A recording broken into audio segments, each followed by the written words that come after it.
마태복음 9장 35절입니다. 예수께서 모든 도시와 마을에 두루 다니사 그들의 회당에서 가르치시며 천국 복음을 전파하시며 모든 병과 모든 약한 것을 고치시니라. 아멘. 찬송가 가사에 보면 이런 구절이 있죠. 하늘을 두루마리 삼고 바다를 먹물 삼아도 한없는 하나님의 사랑 다 기록할 수 없겠다. 이런 가사가 있습니다. 무슨 내용이죠?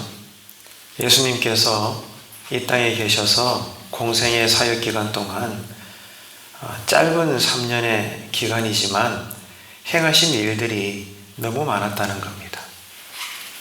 이른 새벽부터 늦은 밤에 이르기까지 예수님께서 날마다 하나님 나라의 사역을 하셨던 그 일들의 양들이 어마어마하다는 거죠.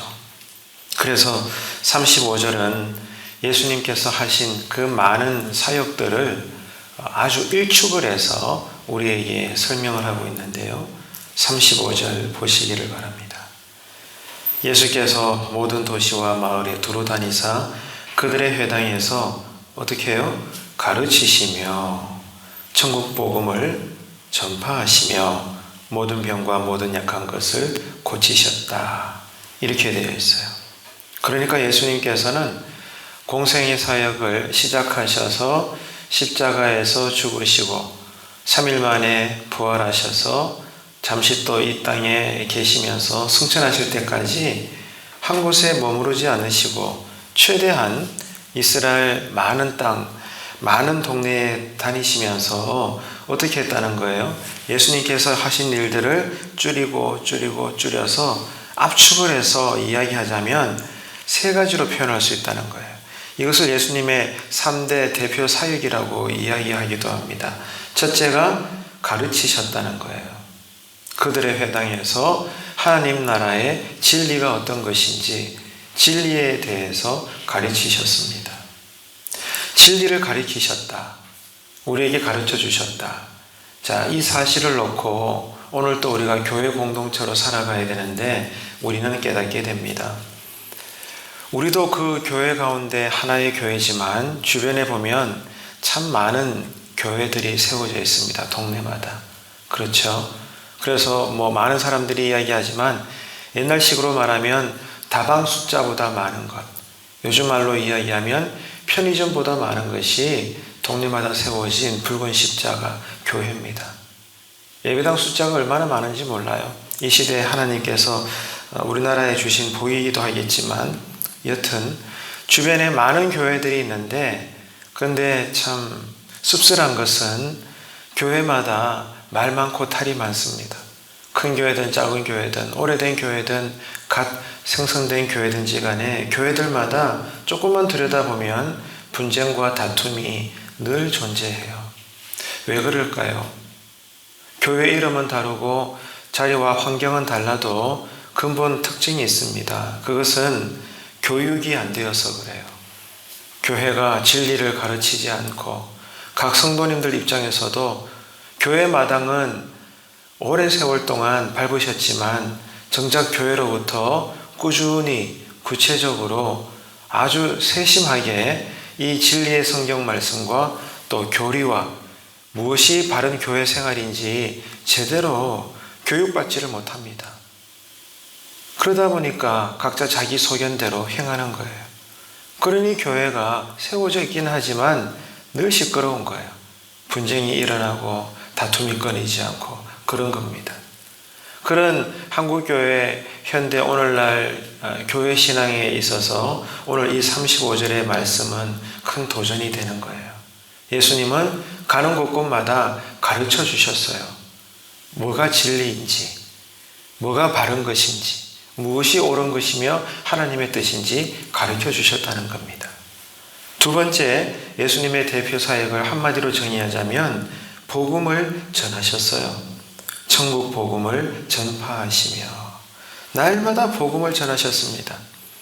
오늘도 여러분 하셔야 될 일들이 많죠. 이 하루 속에 날마다 우리는 계획이 있습니다. 일정이 있습니다. 해야 될 일들이 산더미입니다. 하지만 세상의 어떤 일보다도 오늘도 그래요. 가장 시급하고 중요한 일이 무엇인가 하면은 복음을 전하는 것입니다. 주변 사람들에게 나를 구원케 하신 이 복음을 전하는 것입니다. 왜 이것이 가정일보다 중요할까요?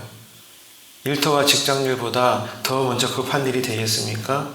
오늘이라도 우리가 죽으면 지옥 가기 때문에 그래요.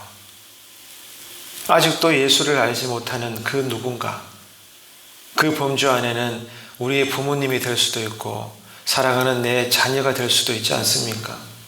친인척이 될 수도 있고 주변에 살아가는 동네 사람이 될 수도 있는 거예요.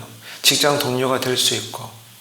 나는 예수 믿어가지고 구원받았는데 하지만 내가 전하지 않으므로 아직도 알지 못하고 듣지 못하고 깨닫지 못하는 그 예수 복음을 떠나 있는 그 누군가가, 내 사랑하는 지인이 오늘 죽었어요. 그러면 어디 가겠습니까? 보나 안 보나? 뻔하잖아요. 그렇기 때문에 예수님께서는 이 땅에 계시는 동안 눈만 뜨면 하신 일이 뭐예요? 복음을 전하신 겁니다. 최대한 많은 동네를 다니시면서. 또 세 번째, 예수님께서 행하신 그 많은 일들을 대표적으로 이야기해 보자면 모든 병과 모든 약한 것들을 고치시니라. 가는 곳곳마다 병자들을 고쳐주셨어요. 귀신을 떠나보내시고 심지어 죽은 자도 살려내셨죠. 무슨 말입니까? 영혼 구원만 소중한 것이 아니라 지금 여기라고 하는 이 땅에서 살아가면서 우리에게 필요한 것은 육체의 필요도 채워져야 된다는 거예요. 예배당 안에서 함께 예배 드릴 때 우리가 신앙적으로, 믿음으로, 영적으로 은혜 받는 것도 너무나 두말할 필요 없이 귀하고 소중한 신앙의 본질이지만 그것만큼 또 중요한 것이 뭐예요? 먹고 살아야 되거든요. 아픈 자는 나아야 되고 또 채워지지 않은 자에게는 무언가를 공급해 줘야 돼요. 실제적인 필요가 있어야 되는 거죠. 예수님은 그것을 아셨습니다. 그래서 가는 곳곳마다 모든 병과 모든 약한 것들을 고쳐주셨다. 육체의 필요도 채워주심으로 현실의 문제를 해결해 주시는 주님의 모습을 우리는 한 구절의 말씀을 통해서도 알 수가 있습니다. 이처럼 하늘을 두루마리 삼고 바다를 먹물 삼아도 한없는 하나님의 사랑, 그 행하신 일들을 다 기록할 수 없겠다라고 성경은 우리에게 지금도 말씀하고 있죠. 이 예수님의 어마어마한 사역들, 이것을 줄이면은 가르치셨고 전하셨고 고치셨다. 이 예수님의 대표적인 3대 사역은 곧 오늘 이 하루 속에서도 교회의 사명입니다. 예수님의 이 대표 3대 사역은 교회의 대표적인 3대 사명입니다. 다시 말해서 여러분 각 개인의 성도가 해야 할 일이기도 합니다. 그 말씀이에요. 예수님이 이 땅에 계시는 동안 가르쳐 주셨고 전파하셨고 고쳐주셨듯이 오늘도 교회된 우리에게 주어진 사명과 신자로서 우리가 해야 할 일들이 이와 똑같다는 거예요. 늘 교회를 통해서 함께 양육을 받는 일에 게을리하지 않는 것입니다. 늘 부지런히 성경을 읽고 교회를 통하여 성경을 배우고 또 이 말씀이 깨달아져 기도하면서 성도들 간에 먼저 신령한 교제를 나눌 수 있는 것, 이것이 우리가 오늘 또 해야 할 일입니다. 예수님처럼. 그리고 내가 만난 이 은혜 체험, 나로 알게 하신 이 은혜의 능력을 내가 만난 이 예수를 오늘 또 내가 만나는 사람들에게 때를 얻든지 못 얻든지 전하는 것입니다. 전파하는 것, 예수님처럼. 그리고 또 하나가 뭐였죠? 자, 이렇게 예수님을 전하기 위해서 오늘 또 우리 교회의 이름으로 또 신자의 이름으로 주님의 이름으로 어떻게 하라는 거예요? 별 보잘것없는 것이라도 함께 떡을 떼며 나누라는 거예요. 말로만 주변 불신자에게 하나님은 사랑이십니다, 말만 하고 끝내지 말라는 거예요.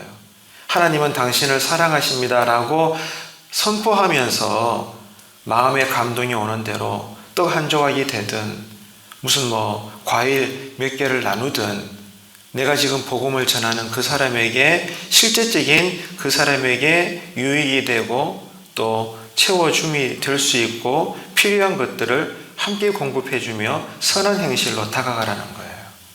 육체의 필요를 채워주라는 거죠. 고쳐주셨다. 예수님처럼.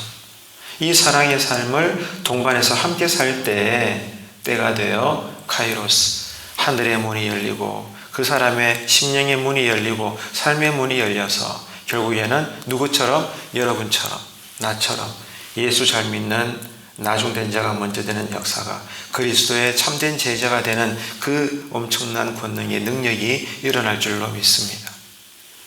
오늘 말씀은 참 귀한 것입니다. 오늘 또 우리가 어떻게 살아야 된다고요? 예수님처럼. 어떻게? 날마다 그 진리의 말씀을 가르치고 또 힘을 다해 복음을 전파하고 또 내가 힘껏 도와줄 수 있는 모든 사람들을 별 볼 일 없는 것 같지만 사랑의 섬김으로 그들의 삶을 채워주고, 그렇게 될 때 하나님께서 역사하시사 마침내 저 영혼도 우리의 기도와 섬김으로 구원받는 역사가 일어날 줄로 믿습니다. 그렇게 되면 언젠지는 몰라도 주님께서 재림하시고 우리가 그 심판대에 섰을 때 주님이 우리에게 뭐라고 말씀하실까요? 분명히 알 수 있습니다.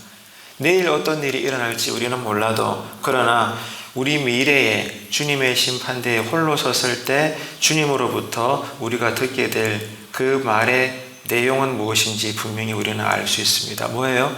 착하고 충성된 종아, 네가 작은 일에 충성했음에 영원토록 나와 함께 하자꾸나. 내가 너를 기뻐하노라. 너는 나의 영광이란다. 그렇게 말씀하실 줄로 믿어요. 사랑하는 성도 여러분, 오늘 이 아침에 우리가 무엇을 놓고 기도해야 될까요? 우리가 읽었던 이 말씀을 받으시고 예수님처럼 어떻게 오늘 또 만나는 모든 사람들에게 성도 안에서 누구든지 간에 진리의 말씀을 서로 가르치고 배우고, 그리고 때를 얻든지 못 얻든지 천국 복음을 전파하고, 또한 모든 병든 것과 약한 것들을 주님처럼 고쳐나가는 그 주님의 이름을 선포하며 저들의 필요를 채워줄 수 있는, 영육 간의 모든 것들을 함께 나누며 이루어 나갈 수 있는 능력 있는 우리 교회가 되시기를, 저와 여러분 되기를 주님의 이름으로 축원합니다. 기도하겠습니다.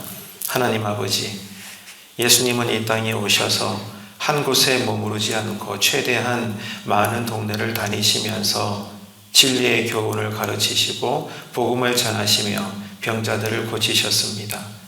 이 일이 세상의 어떤 일보다 시급했기 때문이지요. 이것은 오늘 우리에게도 동일합니다. 하나님과 우리 사이에 가장 시급한 것은 하나님의 뜻을 깨달으며 은혜를 늘 공급받는 것입니다. 그 영적인 힘으로 세상의 현실을 믿는 자로서 고통 중에서도 구별되게 사는 것입니다. 하나님 아버지, 오늘 예수님의 3대 지상사역은 곧 교회의 사명임을 고백합니다. 오늘 또 우리가 진리의 교훈들을 바르게 양육받는 일에 게으르지 않게 하시고, 때를 얻을 때마다 내가 만난 예수를 전하게 하시며 주변 이웃들의 실제 필요를 채워줄 수 있는 사랑의 종들 되게 하시옵소서. 그러나 이 모든 일을 가족들과 성도들 사이에서 먼저 나누는 건강한 영적 교제가 늘 일어나게 하시옵소서. 하늘을 두루마리 삼고 바다를 먹물 삼아도 다 기록할 수 없을 만큼 헌신된 사랑의 삶을 사셨던 예수님의 이름으로 기도드리옵나이다. 아멘.